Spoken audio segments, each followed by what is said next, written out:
Okay, we are rolling. Hello and welcome to another Chainsaw Buffet game night. Surprise to no one. Let me just explain to people at home how this works. I'm the person who has taken the title of Head of Podcast Planning for Chainsaw Buffet, and what that essentially means is that I'm usually the guy that sends out emails and says, "Hey, when do we want to record? What are we going to talk about?" But with that comes certain privileges, and one of those privileges is that whenever we decide to do a game night, since I'm the guy who has the DVR recording equipment, and I'm the guy who sends out all the email, I'm usually the guy that gets to pick what game we're playing. And while I'm certainly open to other suggestions, usually I'm the only one who makes any suggestions, so that's why we always end up playing fighting games. Well, you're probably the one who plays the most video games, or at least the most multiplayer-friendly games. You're also the one who gets to buy the game, or have his wife buy it for him. Right. Because,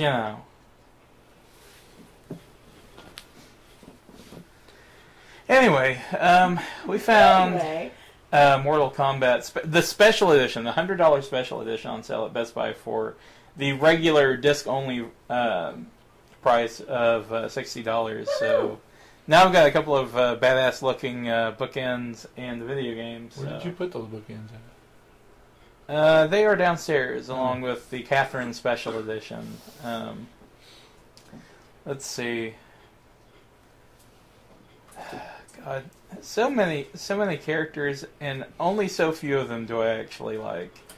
Now, to keep things interesting, I've only played as Scarlet since in the week that I've owned this game. And yes, I'm coming to the Mortal Kombat party way late because, believe it or not, as much of a fighting game fan as I am, I was never a big Mortal Kombat guy. I was always more of a Street Fighter, King of Fighters, Samurai Showdown, pretty much anything besides Mortal Kombat, which was... even for me, just a little too, I'm going to slam on the buttons as hard as I can and see what the hell happens. That's what I do. But this game... it never felt to me like a button masher, because I played a lot of Street Fighter 2.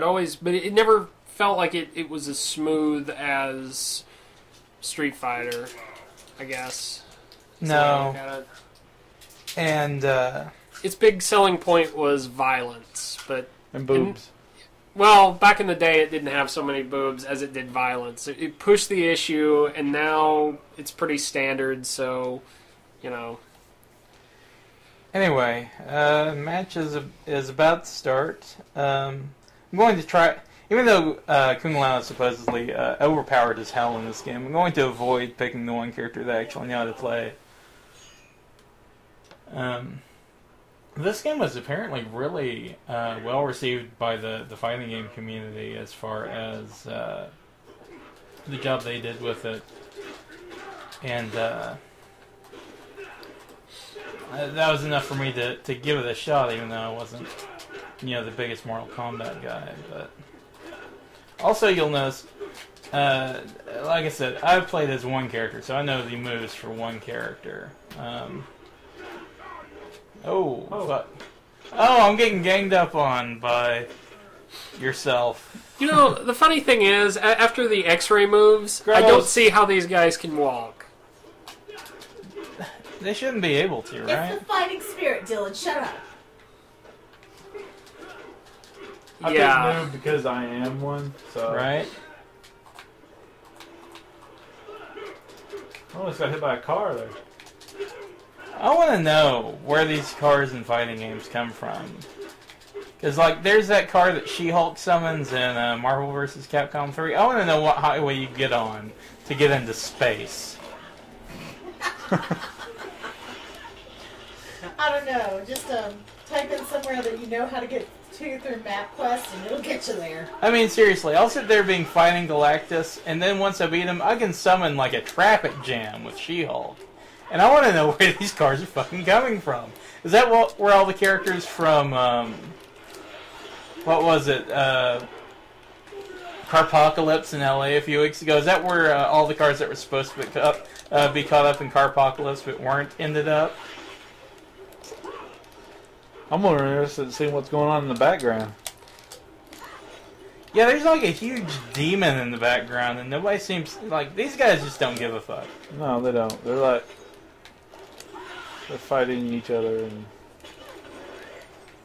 That's all that's happening. Ah, there's something coming toward us. It's a dragon.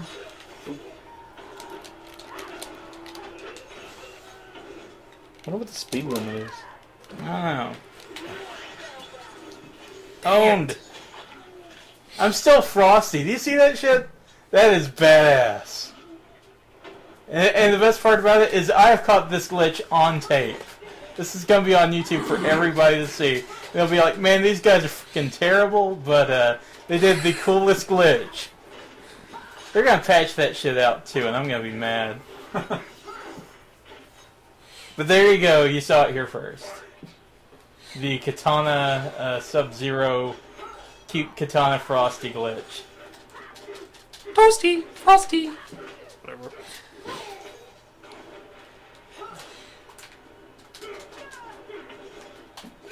Yeah. I might break out Scarlet at the end just to show that I kind of somewhat have like a week's worth of knowledge about this game, but it's one of those things like when I go back and look at the Marvel 2 or the Marvel 3 game night, I'm like, man, I should be ashamed of myself for putting that on the internet. But then again, such as Chainsaw Buffet, we should be ashamed of ourselves for everything we put out there on the internet. I think if you're ashamed of that, you should be ashamed of everything else. Yeah. I think I'm in Dylan's way. Microphone's in my way, but I'm making do. Well, who put it there? Me? Oh.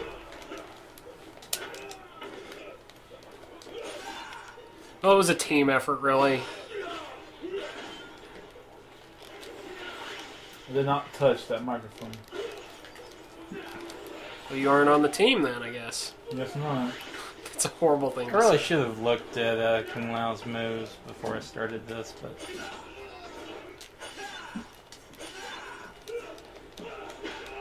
Hatarang.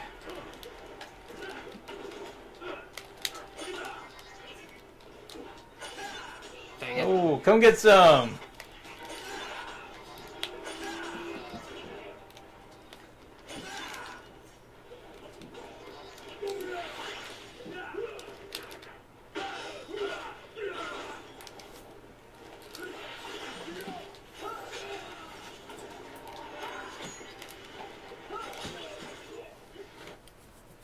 And this is the part where we pause the game to find out what the hell our fatalities are. Let's see.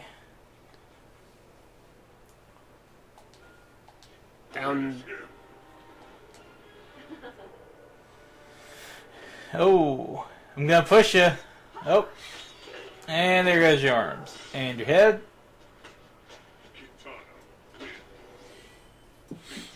I don't get it.